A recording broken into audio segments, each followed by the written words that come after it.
Greetings, members, one and all of the Salivation Nation. The silver shortage continues.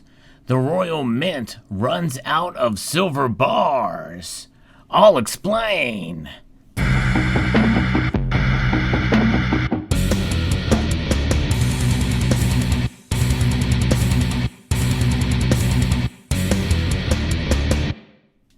Yes, as you know, the term silver shortage really is kind of a misnomer. There's no silver shortage per se. Now, there is a shortage of certain silver products, especially bars in general. And in that regards, there's great demand, especially considering that's how people are buying silver these days, is these larger size bars. But the news broke very recently that the Royal Mint has run out of their silver bullion bar products. Not only can you find them on their website, the Royal Mint, but also APMEX has run out of them as of the recording of this video. And I want to explain a little bit about this because there has been decreased demand in recent weeks for the silver squeeze, as it were. But there is still a great excitement and people are still buying, but it's just kind of tapered off a bit. And I don't think there's really anything wrong with that per se, because I think some people are a little disillusioned with some of these high premiums. And I think that's one reason why there's been a rush to try to acquire more lower premium silver. Now, some of the recent products from the Royal Mint are very attractive. The Una and the Lion, the James Bond bar, and the Britannia bars. I don't have any of those, but I think they're quite attractive. But I don't know exactly what the premiums have been like on those, but my guess is they're fairly high as well. But I want to give a little perspective here and kind of attribute it to an interview that I heard recently from Stansberry Research, that when we're talking about this demand for silver products, it didn't just start in March of this year or earlier this year when the silver squeeze movement began. This has been going on in some form or another since March of last year. I alluded to that before, but we've never really fully recovered from that. You can tell because some of the premiums you've been buying. And so whenever a new product comes in, it gets sold fairly quickly because just trying to keep up with demand, and not only that, but normal production has been a challenge due to the coronavirus issues with manufacturing and the COVID restrictions and the like. These mints and these mines are not up to 100% yet. It's going to take quite some time to get to a point where the Royal Mint can get back into production again, like they had been during normal times, much less have to deal with this unprecedented demand for these products. And so it's just a matter of manufacturing. There is a bottleneck out there, and the bottleneck has only just begun to widen slightly during the course of last year, heading into the silver squeeze, which started about the end of January after the GameStop.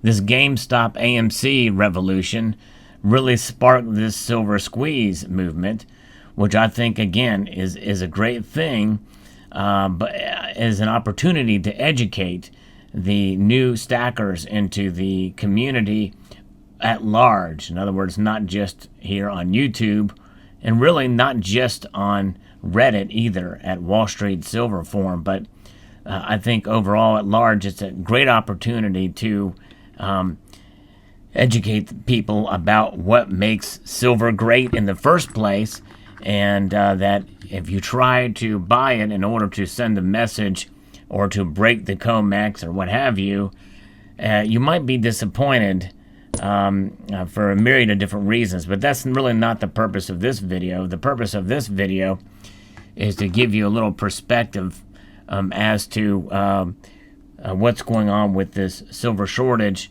at the Royal Mint, and to talk a little bit more about the Perth Mint, because the Perth Mint has posted a blog posting that I covered on my channel towards the end of last month about their shortage there. But again, this is just products.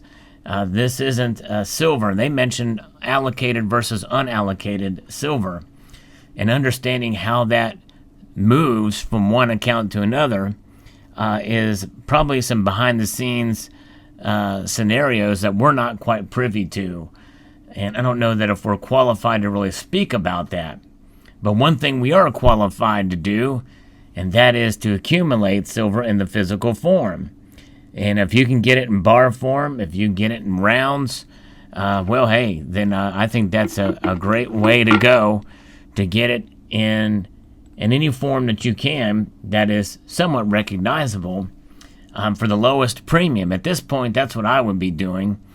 If I was hardcore stacking at this point, I would probably get it in the lowest premium possible. The larger the bars you get, typically you pay a lower premium, and those are going fast or probably non-existent. Not many places have bars these days. It's very difficult to find bars just hanging out there. You can find specialty high premium silver, but again, you're paying a premium that's normally there with stuff like this that you would normally pay for lower mintage proof and oddly shaped or what have you silver products. But if you just want to get the regular bullion, you're going to have a hard time finding bars, and you're going to have a hard time finding the most popular stuff at a decent premium. Decent meaning lower premium. Another option is to try to get constitutional silver or the spending silver in your country if you're a foreign, if you're out from outside the United States. That's another avenue. There are silver products available. You just have to look.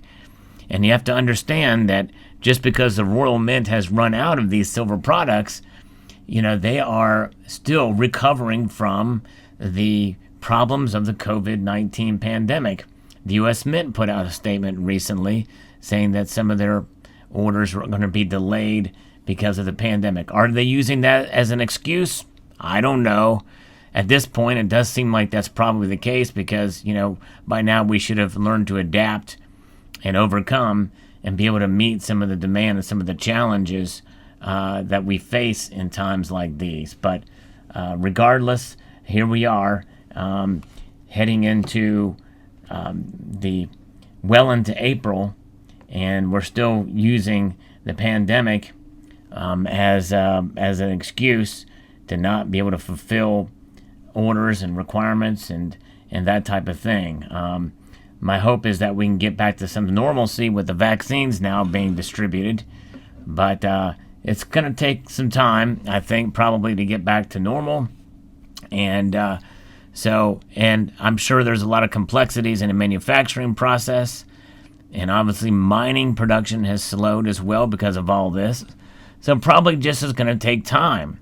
And there's a lot of factors that have come together through all of this that happened all at once.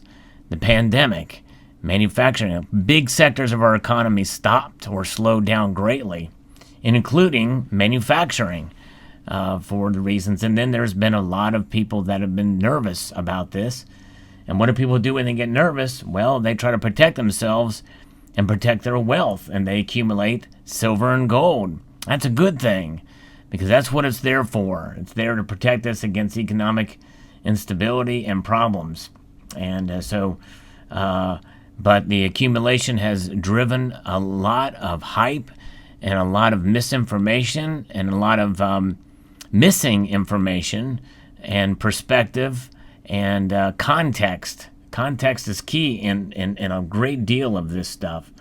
And I think that's something that is missing as we go through and we analyze what's going on with these markets. A lot of it is very complex, and so just keep that in mind.